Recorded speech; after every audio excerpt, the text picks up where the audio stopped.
on the like.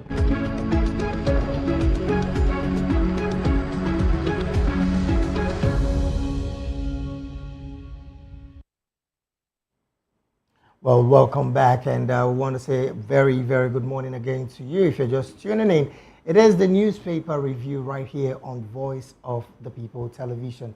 My name is David Edwin, and yes, joining me this beautiful morning right here in the studio is Mr. Dele Fanimo, who is a seasoned reporter and, of course, a major political analyst.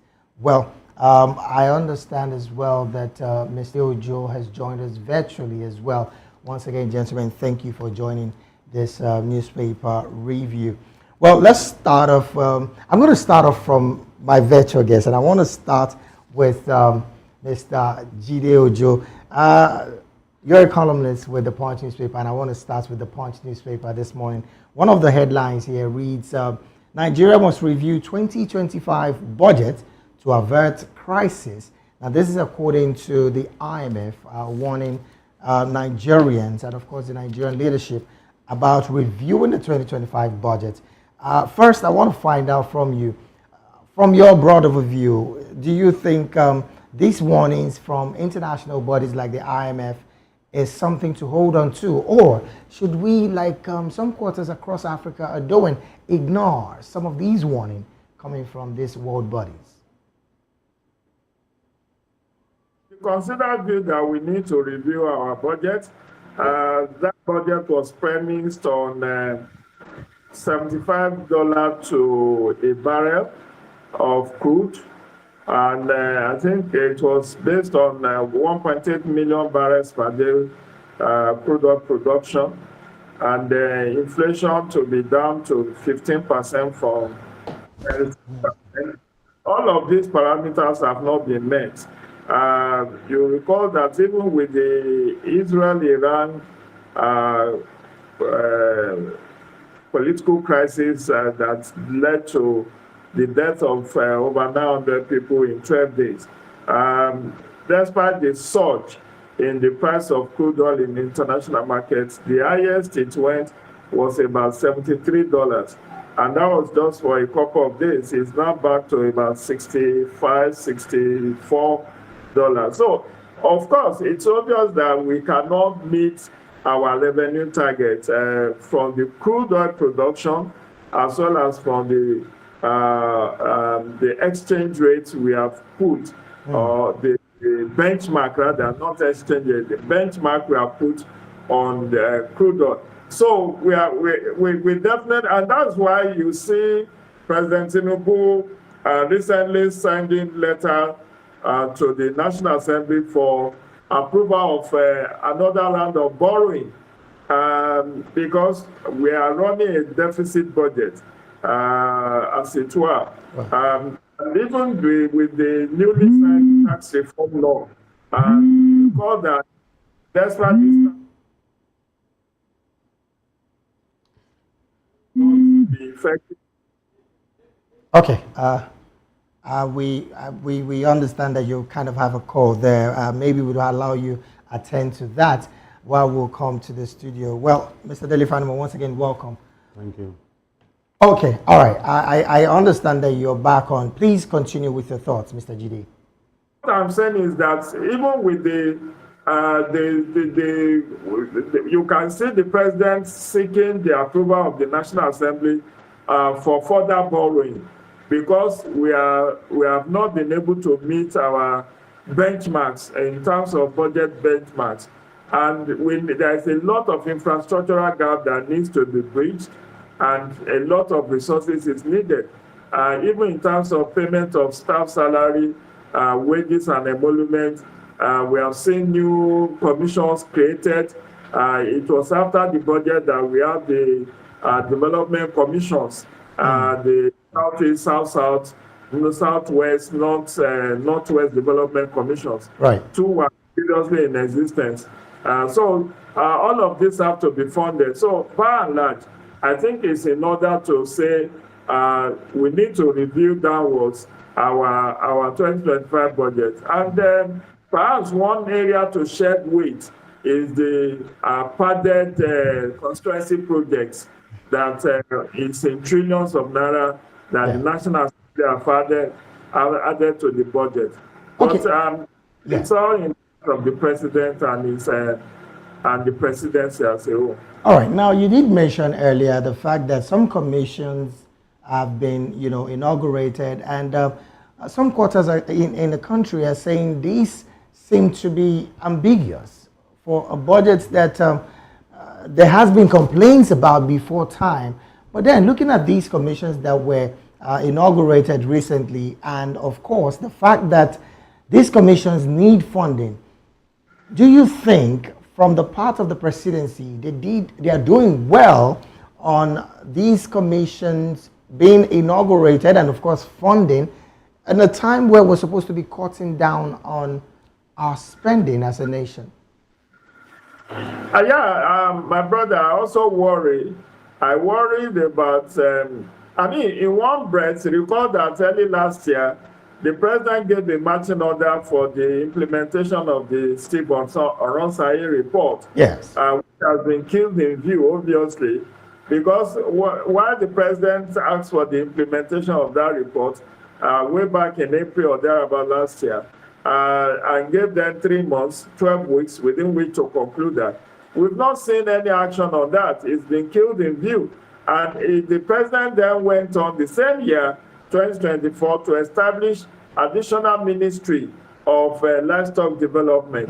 And then you ask yourself whether that makes sense. You want to run a smart government, but you are increasing the bureaucracy.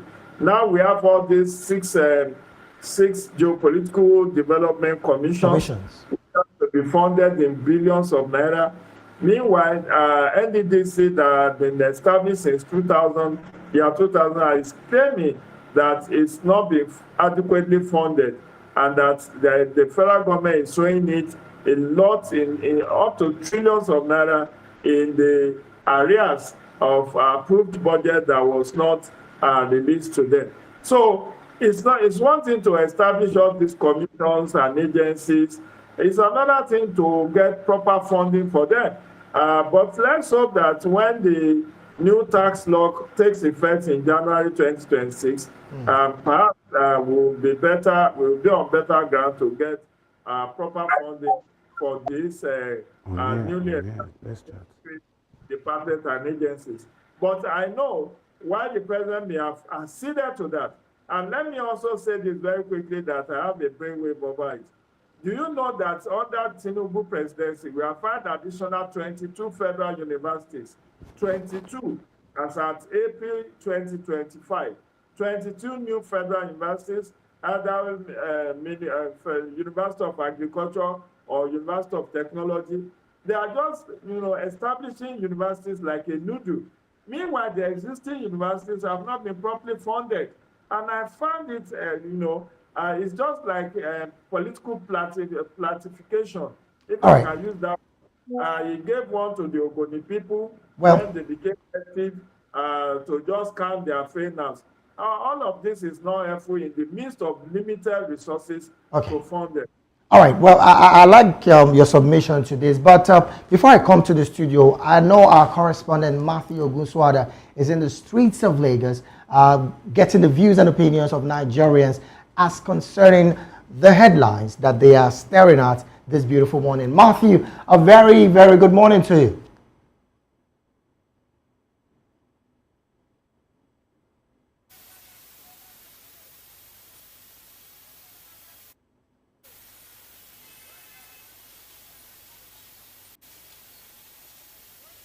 Good morning, David. Can you please confirm if you can hear me? All right. Good morning, Nigerians. It's another beautiful morning on the street of Lagos, and of course, Voice of the People Television is here at the Ikeja Under Bridge to bring you the opinion of Nigerians on what's trending on the nation, the states of the nation this morning. And I have with me Nigerians that would like to react to stories that is trending in the newspaper dailies this morning. Good morning, sir. Good morning. Thank you so much. What's your name and what do you do? I'm Pastor Silas. Good morning, sir. Yes, good morning. Your name and what you do, sir? Emmanuel White, Emmanuel, public analyst. All right, so a whole lot of stories are trending on the dailies this morning. Tell us which of the stories is interesting to you and which can you talk about? Which one do you want us to talk about? Anyone you can talk to us about. Tell me the one you want me to talk about. Out of all the one trending, you are the one who said there are many one trending. Tell me one of them. All right, so the coalition talks is one of the trending stories in the dailies this morning. So tell us your opinion about it. That's a very welcome news. For the first time, I am seeing a very formidable coalition. You know, with the caliber of people that we have in that party they call African Democratic Congress. And by the way I am seeing them, if they continue with the caliber of people that they have, I'm very sure that APC by now is under pressure, and 2027 will not be easy for them. In fact, they will be kicked out of that place, and that is what most of us want. Why do you want APC kicked out? But I will come back to you in a moment. Good morning, sir. A whole lot of stories are trending on the daily this morning. Tell us which of them you can talk to us about, because we had you having some conversations. Okay, it's the formation of a new party, ADC as it is called. That's between Atiku, Obi, Rufai, and this guy from Rivers State, the former governor, Rotimi Amechi. So this is the one that is fascinating. So do you think that this move would further prevent a one-party state in Nigeria? And do you think that this new formidable party would defeat the incumbent party? I can't say for sure, but from the record we have in Nigeria, parties like this that emerge have brought new government into power. Like I know when there was APC, when APC came into existence, people like Rotimi Amechi, Rochas Okrocha, Dino Malaya, and the rest of them, this guy from Kwara State, Saraki, they joined hands together to form it. Later, people like Tinubu and Buhari joined them.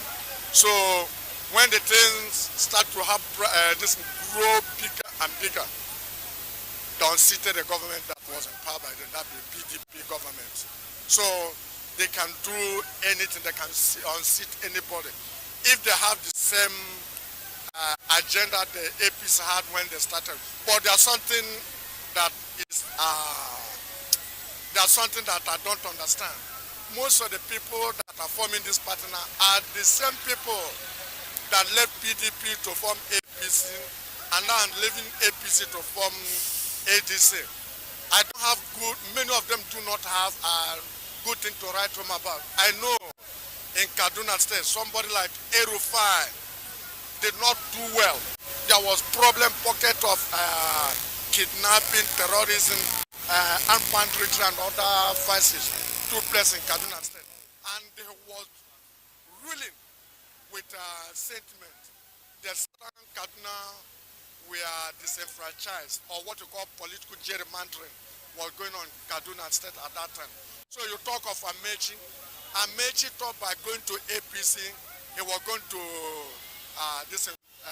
remove Jonathan out of the seat because of what happened, the oil well, the trouble that happened between him and Jonathan and other issues that happened at that time. Then you talk of somebody like Atiku. Atiku refused to give the mandate to those from the southeast. Why all the people in the PDP said, give it to the southeast, said no, that they want to rule. So with this greed, with this avarice in heart, with this sentiment, with this evil mind, I don't think they're going to be the formidable team Nigeria needs at this time. All right, do you have a contrast view to what he said? What additional source do you want to give? Almost similar, but what I want to say actually is from PDP to APC, they seem to be operating the same way, but PDP is fairer. Why did you say that? In fact, PDP is better. Because during PDP time, we had good economy, better off than what we have now. It was the coming in of Buhari that actually collapsed the Nigerian economy. And the coming in of Tinubu has collapsed the Nigerian economy totally. Imagine their own operation. PDP was there and they had 14 chairmen when PDP operated for 18 years. And now APC is in their 9th year. They have got 8 chairmen already, you know. And that is why I'm saying that APC actually is the worst government that Nigeria has ever had. And in fact, I'm not mincing word to say it. It is very true. Because everything they have put Nigeria into today is a point of regret to every average Nigerian. Apart from their clique, yes, the last speaker has said something, that it is the same people that are in PDP before and left for APC, APC to PDP, that are now forming the ADC. Yes, it takes the bad guys to remove the bad guy. It takes the bad guys to remove the bad guy. Right, just a moment. Let's hear your thoughts. Yeah, thank you very much. What I can say there is that the coalition they are forming, what I see, are they forming the coalition to grab power? Now, you grab the power, what do you want to do with the power? It's not about people supporting you or forming a coalition as they are doing. Somebody like Erofai now or Atiku.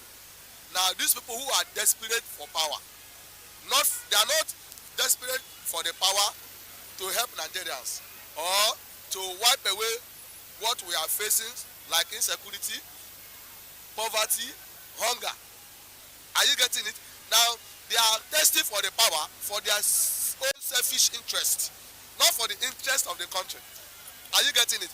Now, the people we are looking for, that somebody like me want to die for in election, is somebody who have Nigeria in mind, who will fight poverty in Nigeria, fight corruption, fight insecurity, hunger. Insecurity in Nigeria today have given birth to hunger. The farmers in the north can no longer farm because of Boko Haram. Are you getting it? Now, those who are supposed to be farming are now running to the cities, riding Okada, looking for one thing to do because they can no longer farm. Likewise in Benue and so many other places where Nigerians farm. Like in my state and other states, many of them cannot go to farm because of insecurity, killings everywhere. Now we need a government that will tackle these things. Are you trying to tell me that Boko Haram is more than federal government? No. I remember under Goodluck Jonathan, when Yedika was the chief of army staff, he drove those people. They have no place to hide again. At the end, the Northerners, they came up that the man is chief of army staff is killing their people because he have drove the Boko Haram. They have nowhere to hide. So we are looking for a government that will fight against this Boko Haram. The Northerners are also our brothers. I believe in one Nigeria. We will need a government that will fight this Boko Haram. Let our farmers in the north go back to their farming. Then the hunger will reduce. As I said earlier, insecurity have given birth to hunger in the country. And whereby there is hunger in the country, which means hunger everywhere, people can no longer eat. Which means we don't have government. Because government is not like a father. How can you say you are my father? I'm hungry. You don't care of me. And you expect me to be bold and call you a father? No, I will disobey you. That is what you see. So, in conclusion, what I'm trying to say is that it's not about the coalition. Of what purpose? What do you have in mind in that coalition? The same Amechi fought Jonathan. Just for no reason. You understand? Now, these people who are coming together to fight against APC, they should explain for us, of what purpose are they forming the coalition for? Is it to help us in what we are passing through? Or to bring more pain to us? So they need to explain for us before we can support them. Because whom I'm looking for to support is somebody who have Nigeria in mind to fight against corruption and even, what will I put it, the judiciary. That's the biggest problem we have. Whereby people can do anyhow, the politicians can do anyhow, the current party governors can do anyhow, they will tell you to go to court. Because they know that the court belongs to them. They control that, they tell them what to do, go to court. So which means, where are they changing from party to party? If you are in the APC, you are safe. You are in PDP, you commit any crime, you run to APC, you are safe. If you rebel the PDP, they will charge you to court. Well, interesting conversation right there, but let me just take. Interestingly, the judiciary is the hope of the common man. Yeah, let me just have this one man chide into this conversation, David, before I come back to you. Good morning, sir. Let's get to meet you, your name and what you do. Okay, I'm a media consultant. All right, so tell us your view on any of the story that is trending this morning. Anyway, I want to talk about the coalition. You see, each time we are going into political realm, there must be tension. There must be opposition. If there is opposition, we are in problem. If you want to tackle anything, even if you want to correct the present government, if there is nobody to bring out tension on there, they will not do anything. I will tell you one. In my area, this Lagos, we are about to do election on July 12, and we now decided that this election, we don't vote for the man they drop as chairman for local government. In my area, nobody should vote for him, except they do our road. Do you know they've started doing the road? Which area is that? In Ikorodu. They've started doing the road. So the question is, if nobody is talking, we will continue to lavish in poverty. What the man said is quite all right, that the Boko Haram, who bring Boko Haram? During the time of Obasanjo, Boko Haram did. It's not too much because Obasanjo will always kill them. If Obasanjo can neutralize OD, it means that those people, there is an aid and abetting concern to Boko Haram. There are people that are aiding them, there are people that are bringing them, there are people that are sponsoring them. If they want to stop issue of Boko Haram, the first thing they should do is they should look for the sponsor and deal with them. If you could not arrest the sponsor, you cannot arrest any Boko Haram. You just leave them. Let me tell you, during the time of Buhari, if you fight Aboki, you take him to police station. Police station will leave Aboki and put you under their cell. During the time of Buhari, Aboki will tell you that is Hausa Fulani or Fulani. They will tell you I'm a Nigerian. Who give them the identity that they are Nigerian? Is it not the same people that are their leader over there that give them the identity that they are Nigerian? Now, when it comes to the issue of food that we have a problem, it's not only because they are fighting. Let me tell you, North, they are the best area where they produce food. But if this is what you give the Southwest, the Southeast, the South has the common sense that they should go to farming. It's not, we should not depend on the North. What of if we separate? Then we should not depend on them. Let me tell you the truth. I will tell you one. When they are bringing onion to Lagos, they said they protest on the road because of what happened in Lagos. They are not bringing the onion again. The onion spoiled on the road now. Is it not why they pay them? The whole thing spoiled. There is nowhere they will sell the thing. If the Southwest, Southeast start producing their own food, North will suffer. They will not be. They don't have where to sell their thing because them there you put on they will not buy. Ghana they will not buy. Those one, you know why those one restore their this thing? Yesterday I was asking what is the exchange of naira to sefa? It was 360 naira to 1 sefa. Can you imagine? That is how worse we put ourselves. All right. God will deliver us. That's actually a prayer from a Nigerian there. That God will deliver us, and it's also a stark reminder that I'm a real Nigerian and I'm a resilient Nigerian. Of course, the road to 2027 election is already heating up, and it's left to Nigerians to decide who to vote for at the polls. Also, ahead of next week, Saturday, in Lagos State, there will be the chairmanship and the councillorship election. But before that, and aside from that, Nigerians have talked about coalition moves by the new formidable party and what Nigeria should begin to do better in terms of political party and political affiliation. Of course, we'll continue to monitor these developments closely, providing you with further updates, because right here on Voice of the People, you have more than a voice. Back to you in the studio.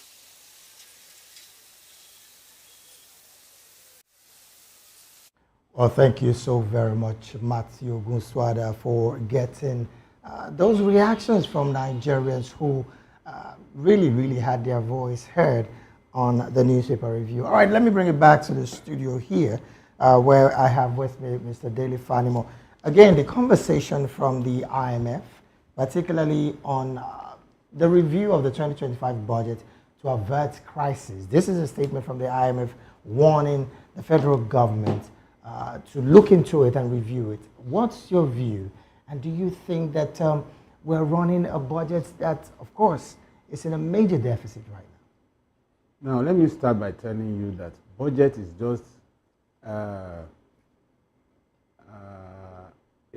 guess of what should be spent in a year. And so it's not actually that the money is there. Based on certain parameters, this particular agency, this particular ministry, this particular department is supposed to spend so for this particular year. And so you need to have cash backup to be able to execute that budget. And the economists will say all things being equal. But in Nigeria, things are never equal. Now, the benchmark for this year's budget was $75 a barrel. Right. Except for a few days of hostility between Israel and Iran, our forecast had failed woefully in the last 6 months. It was hovering between 61, 63, and maybe 65. So that means it's about $10 short of our projection Forecast for the year. Now, quota system from OPEC is about 2.4 million barrels per day. Right. But what we have, apart from condensate, the real crude that is being pushed officially, mark my word, officially, because of the other people that are engaged in illegal bunkering and all that. Okay. Now, officially, it hovers between 1.6 million to 1.65 million every day. That is a shortfall of about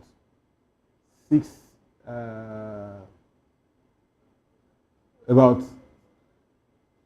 800,000 barrels per day. Now, government didn't take cognizance of that when this budget was pushed out. Now, so technically, out of this 1.6 million barrels, we have a pledge as collateral for loan repayment, almost running to about 600,000 barrels.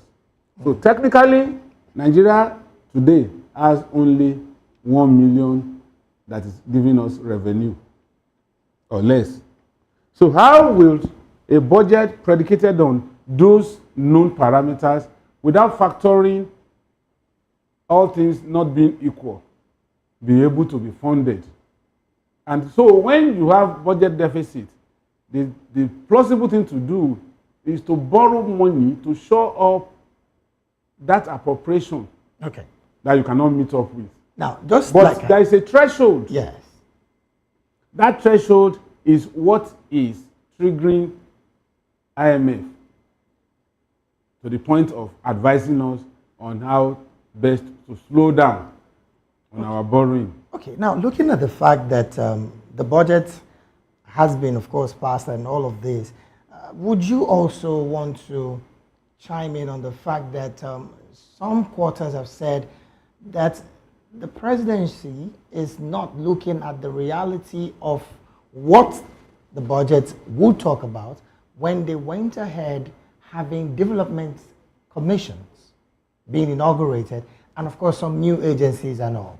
Would you also help Nigerians understand, as it stands, if the Nigerian government truly did fathom in all of this, all the finances that would go into these development agencies and, of course, the commissions? You see, there's a difference between economic value of a policy and the political value of a policy. Okay. Now, creation of development commissions had satisfied the political values. At least government is seen to have been pushing narratives. Creation of funding. That is dependent, what do I call it now?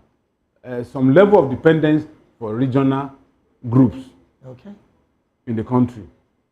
And so, it also gives them that hope. And everybody is upbeat that, okay, it's like we are trying to reinvent those days of regional government where all the regions would have to develop at its own pace and probably encourage creativity and innovation. among these groups. But It's another matter. If you are creating such an agency, there should be startup capital. Yes, there might be votes for this in the current appropriation bill. But then, where is the cash backup? Today, I was just told yesterday that UCOM members were yet to be paid the last month stipend. And some workers, I spoke with a professor in a leading university in Nigeria yesterday, and he told me that in the last 4 or 5 months, their salary comes between 10th and 15th of the following month. Does that not tell you something? So, technically, the budget is not realistic. And so, to make it a little bit realistic, there must be borrowing. Now, but at what end? Yes. And what are these borrowings meant for? And to what end is this borrowing? There are concerns about this borrowing, Mr. Fanimo, and one of the major concerns that a lot of persons have put out there is the fact that we're not being productive. We don't have factories that do some of these things that's supposed to earn Nigeria some good amount of money. Then, why do we consistently borrow for consumption, according to some quarters? You see, there are so many factors militating against deployment of loans borrowed and shipped offshore from various parts of the world, the Bretton Woods institutions, some Asian countries, and all that. You see, it's like you have a chain of middlemen that stands between you and a farmer that reduces his farm produce. What that tells you is, if the farmer gives at the gatehouse for 10,000 naira, the first middleman will add his profit and make it 12. The next one will add it to make it 15. The next one will add it. At the end of the day, you may end up buying that for 20,000. Okay. Which ordinarily you would have bought for 10,000. Now, I don't know for whatever reason these people are doing this, but I guess it's for selfish purpose. Most of the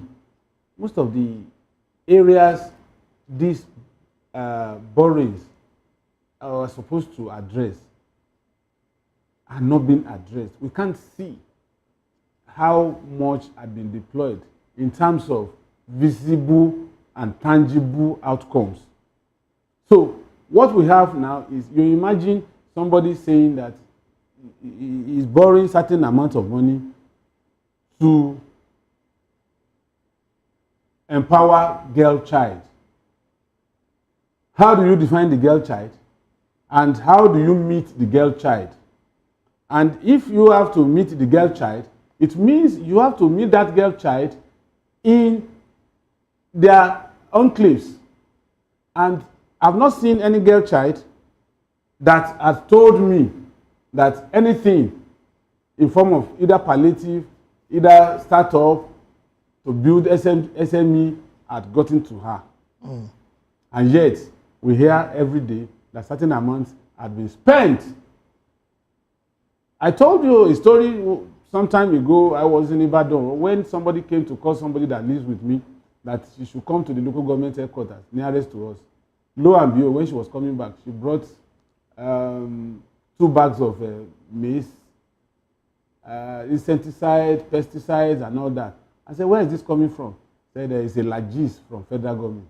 Whereas, when that money was released to procure those items, the intention was to buy and distribute to farmers. Incidentally, that person, I don't even know, if you ask that person, he will tell you that you pluck yam from the tree. To the extent as that she understands farming. So this money come and they go into wrong hands. Oh well, quite an unfortunate one. So that is the cross of this whole conversation problem. About borrowing. All right. Well, I don't know if Mr. Jide Joe is still with us. I would like to get his view on the part of borrowing and, of course, the credibility of the federal government, because yes, the bulk of the conversation stops at their table. A lot of quarters have said that borrowing is good, but if, and of course, if it is well utilized to the best of Nigerian. Infrastructural decay is still what we experience in Nigeria. Interestingly, external borrowing of Nigeria has gotten to the tune of $800 million, plus another $3 billion that is being borrowed recently. And the figures keep coming and staring us in the face. In a time where trust deficits between the political elites and the Nigerian people is deepening, how would you describe the Nigerian political elites when it comes to borrowing? Not just this administration. I do not just want to peg it on this administration, including the previous administration as well. And then how can we do right in the near days? First, worry on a number of occasions about our debt profile. And I've said time and again that we need to get our priorities right. The earlier discussion we had was about establishing more universities, establishing development commissions, and many agencies, including ministry. I just told you what you knew, that we had a newly established Ministry of Livestock Development. Yes. All of it to increase our overhead cost. And what worries me most, my brother, is that our debt servicing portfolio is almost equal to our capital expenditure envelope. So, in 2025 budget, I think our capital expenditure envelope was about 8 or 9 trillion. And our debt servicing portfolio was almost, it's just some billions different. So if you are using almost the size of your capital expenditure, capex, to service debt, not to pay back, is it not worrisome? And I've said that the administration of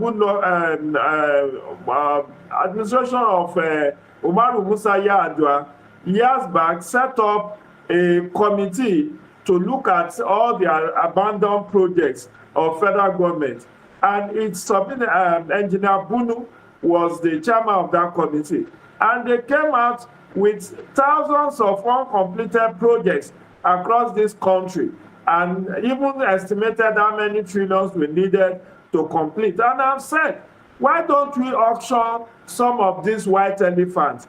Not all these projects are going to bring about yielding of revenue.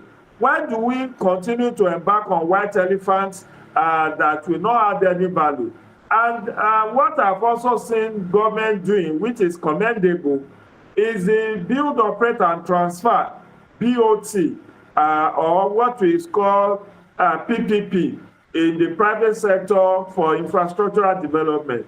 So we have this ICRC, which is the regulatory agency for this PPP exercise. And that's part of what you have with tax credit, infrastructural development that Dangote, MTN, and some other big conglomerates are queuing into. Right. So those kind of PPP arrangements will reduce government spending on infrastructural development. And if only we can also cut down on these white elephant projects that are being cited all over the place, which will not add value. At some time, we were in Abuja where they were building centenary cenotaph. What is the value of cenotaph that you are building centenary, because Nigeria was then in 2040, 100 years. You want to build a cenotaph in commemoration of that. That's useless. And there are several other projects that are either at 50%, 70% completion that are now dilapidated across the country. These are money guzzlers, and we need to review this, just like we also will advocate for the review of the Steve Oronsaye report, to cut down on the ministry, department, and agency. I've queried, why does President Tinubu need about 50 ministers? Why does he need that much or that many ministers? The Big Constitution question. did not say to appoint 50 ministers. What the Constitution basically said in section 147, sub 3, is that it should appoint at least one minister from every state. So assuming he appoints one per state, that would be 36. Let's assume that he appoints one from FCT. That makes 37. Right. 37 and 50 is not the same thing. And these are areas that have snowballed our overhead cost. So we need to review and cut down on our external borrowing by also encouraging local productivity. If the more we produce locally, the less import dependence will be. Then we'll be able to save more in terms of foreign reserve. All right, thank you so very much, Mr. Jide. But I'm still going to stay with you while we coast home, but on another conversation. Interestingly, still on the Punch newspaper, there is a particular news story that says a House of Representatives unveils a zonal hearing schedule for constitutional review. Now, you would recall that there has been several calls for constitutional review, and again, the question about when it would be, how it would be, the process at which these would have to start off from is a major talking point. You made mention of the Constitution as about how the president should appoint his ministers. Some of these constitutions needs review, and some quarters have said, look, let's overhaul this constitution and get some other constitution. But how do we go about it? There's also the part of the electoral review as well, the electoral reforms and review. All of this conversation, it's a good thing that the House of Representatives is pegging a schedule for the constitutional review. What do you think might come out of these conversations?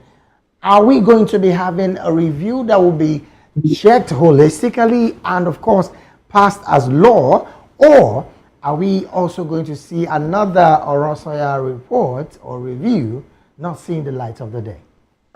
Now, thank you again for that question. I've expressed my worry about this fetishism about reforms. The bigger problem with our constitution is not so much all these alterations, but actually implementation. We have existing alterations of the constitution that have been ignored by the governor. Let me give you the instance of financial autonomy for state judiciary and state houses of assembly. Up to today, since those alterations were made in 2018 and 2023, they have not been fully implemented by the governors. The governors are still standing in the way of giving financial autonomy to state judiciary and state houses of assembly. That's just to illustrate that all our fetishism about altering the constitution ultimately may become a deja vu of sort. But then, I also will encourage perhaps all this zonal public hearing that is taking place this week. It's okay to hear people's voice, to have submissions of memoranda and people making input into that exercise. But the big elephant in the room, the person you need to first hear from, is Mr. President. What is President Tinubu's constitutional and electoral reform agenda? He said 2 years ago that he wants to focus on economic restructuring. He has been able to do that to an extent. We have seen electricity generation and distribution law, which has empowered states to be involved in electricity generation, transmission, and distribution. We've seen the tax reform law, 4 omnibus laws, which he signed last week. We've seen new minimum wage. We've seen quite a number of other reforms. But what is most needful now, as we coast on to another round of 2027 election, is to know what is in the mind of President Tinubu in terms of power devolution of power from the exclusive legislative list to the concurrent legislative list. President Buhari started that by devolving some of the items on the exclusive legislative list to concurrent one. One of them is issue around railway, Railway has been removed from exclusive to concurrent list. Electricity has been removed from exclusive to concurrent. We have also have one or two others that has followed suit, which we need to know the mind of President Tinubu. What does he want to see in our amended constitution? Because all of these old jamboree of submission and playing with all over 100 bills at the two chambers of the National Assembly, yes, it's unhelpful.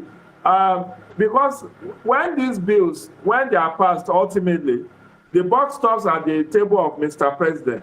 And what has been the trending issue is that at the end of the day, they may pass 30 bills, 35, 50 bills, and only 5 or 10 of them may be assented to by Mr. President.